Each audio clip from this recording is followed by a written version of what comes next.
नमस्कार। यही अप्रिलमा हुने स्थानीय तहको निर्वाचनमा सहभागी हुने मतदाताहरूको सहजताका लागि यो जानकारीमूलक सामग्री तयार गरिएको छ। अन्य नगरपालिकाहरूमा काउन्टी र नगर निर्वाचन एकैपटक हुने भए पनि हेलसिन्कीमा भने नगरसभाका लागि मात्र निर्वाचन हुँदैछ।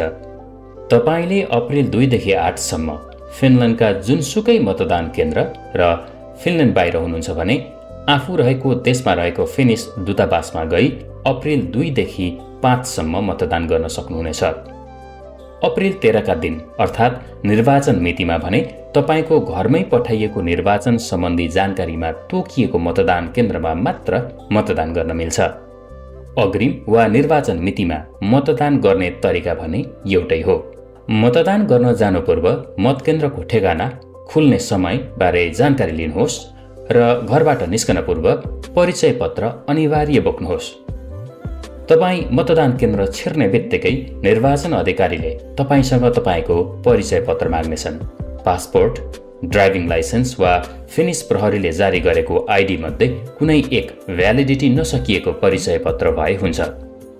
तपाईको आइडी हेरिसकेपछि निर्वाचन अधिकारीले तपाईलाई सेतो रङको मतपत्र दिनेछन्।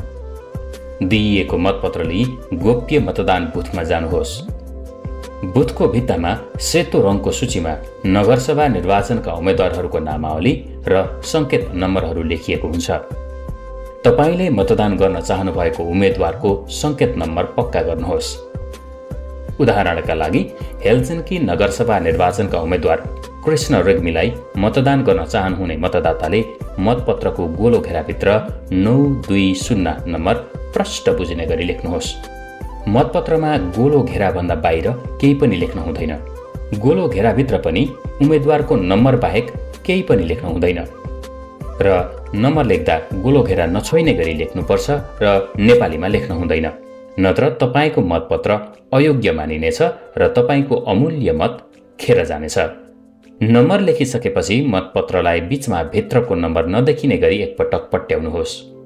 पट्याइएको मतपत्र निर्वाचन अधिकारीलाई दिनुहोस्। निर्वाचन अधिकारीले मतपत्रमा छाप लगाई खैरो रङको खाम दिनेछन्। खाममा मतपत्र हालेर बन्द गरी पुनः निर्वाचन अधिकारीलाई दिनुहोस्। त्यसपछि निर्वाचन अधिकारीले तपाईले मतदान गरेको जानकारी सिस्टममा राख्छन् र 2वटा पत्र प्रिन्ट गरी एउटा तपाईलाई सही गर्न दिन्छन् र अर्कोमा आफूले सही गर्छन्। सही गर्ने बेला पत्रमा आफ्नो नाम सही भए नभएको जाँच गर्नुहोस्। सही गरेको पत्र निर्वाचन अधिकारीलाई दिनुहोस्। तपाईको मतदान प्रक्रिया सम्पन्न हुन्छ। मतदानका क्रममा कुनै दुविधा वा प्रश्न भए निसङ्कोच निर्वाचन अधिकारीलाई सोध्नुहोस्। निर्वाचन अधिकारीहरूले कम्तीमा पनि फिनिस, स्विडिश र अङ्ग्रेजी भाषामा सोधिएका प्रश्नहरूको जवाफ दिनेछन्। मतदान तपाईको अधिकार हो र तपाईको आवाजको प्रतिनिधि बन्न सक्ने उम्मेद्वारलाई विजयी गराउन मद्दत गर्नु तपाईको कर्तव्य हो। निर्वाचन र उम्मेद्वारबारे थप जानकारीका लागि उम्मेद्वार कृष्ण रेग्मीलाई सम्पर्क गर्नुहोस्। धन्यवाद।